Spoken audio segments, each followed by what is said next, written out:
Hello YouTube, welcome back campaigners. This is Campaign Terrain. I wasn't going to create a second part to this workbench, but I got several requests for it. So I'm going to show you how I made the arts that's above my head. Can't really see it right now, but you will by the end of this video. So we're just going to jump right into it. There's going to be a bump here. Please click the links at the bottom. Please click the links at the side. I thank you for coming to Campaign Terrain. I hope I'm giving you some ideas to work with here. And I'll see you in just a minute. Okay, going to start with one of only two sort of weird points. The upright pieces are going to need cleats on them to stop them sliding around on the table. So for that, I'm using the same 2.5-inch screws to go in. It's going to be the upright. You got to go into the cleat first before you attach the cross pieces, and you'll see why in a minute. Once it's all said and done, and this is in place, then it'll need a 1.25 inch up from the bottom through the ply to hold it. But you'll only need one of those at each corner just to stop it sliding back and forth. So once we got the cleats on like this, we take one of the, for the upright, then we take one of the cross pieces this way and screw it onto both of those there, and I'll be right back when that's done.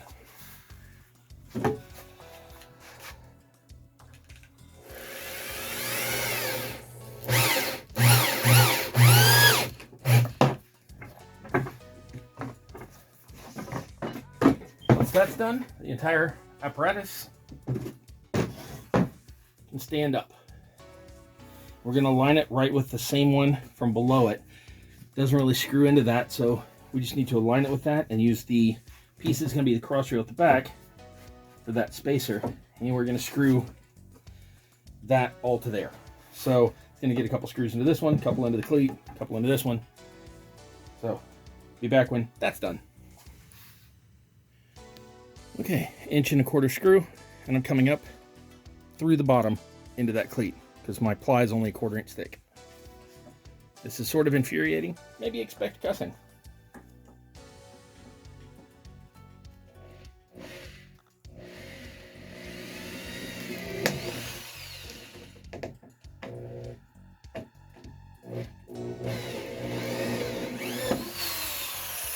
Hey, that went surprisingly well. So that one's in.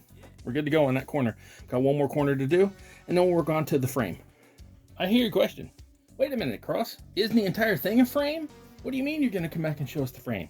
No, the whole thing's an arch. This is a frame. So what I've done here is taken another front piece and set it on top of a spacer to keep everything level.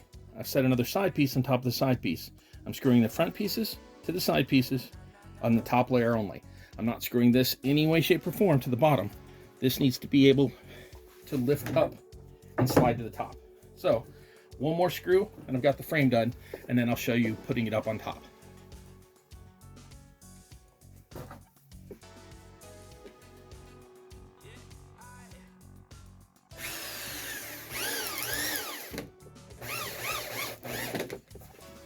I lied.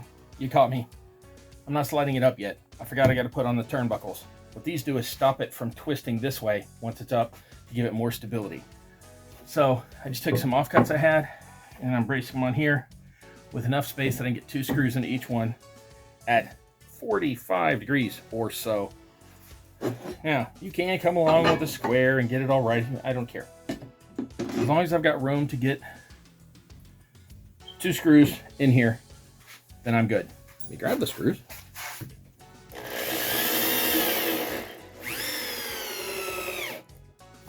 Shaky cam here, but as you can see up near the top, I've drawn a line 1 board thickness down. I'm going to take a piece like this, clamp it in place to support the others on top while I screw them in. Incidentally, I could tie a rope to my rafters and do it that way, or I could get some help, but what I'm doing is taking it up in stages and clamping it and just being patient as I go.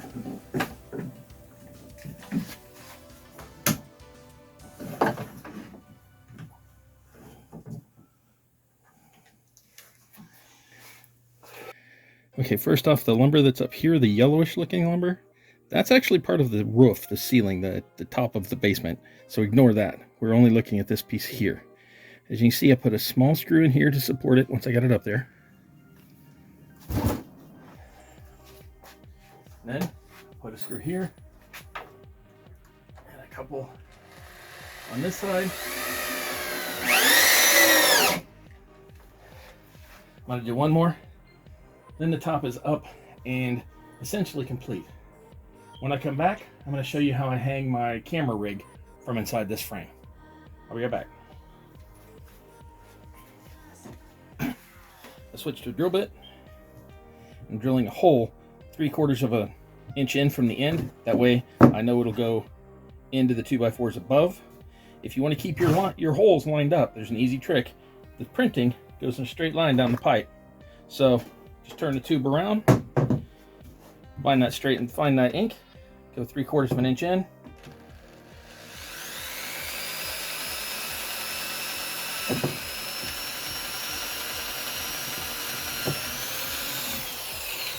And drill. Go nice and slow. 2 reasons. 1, the pipe can get away from you and you don't want that. And if you go too fast, you'll actually heat up the pipe. And if you do, it can release like deadly fumes. So go slow when you cut it and use the line for guidance. Pardon the glare. I know it's ironic.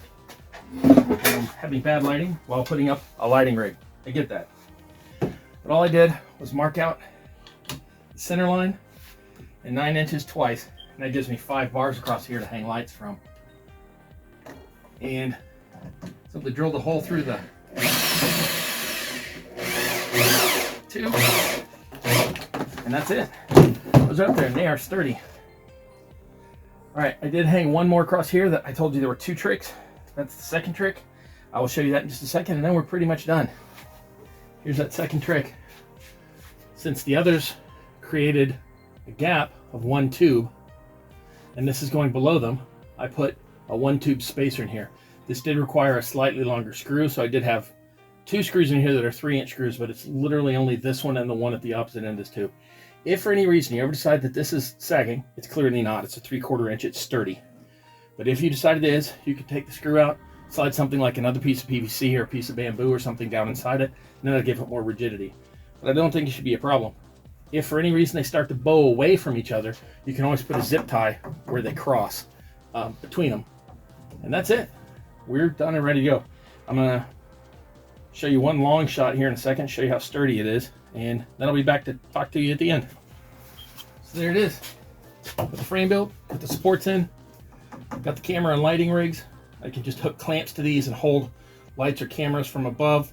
I can just put a hook over this and hang a binder clip or something like that, holding the top of a backdrop.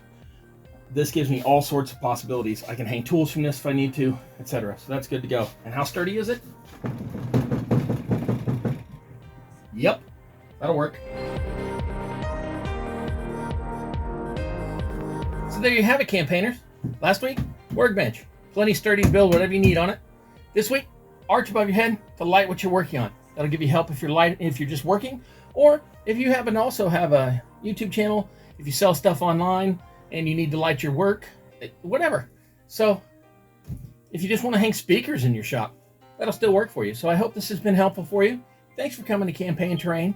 As ever, I've been your host, That Guy Cross. Please click on my links. Click on my links. I'll see you next time. And until then, I wish you luck in your campaign. Love you.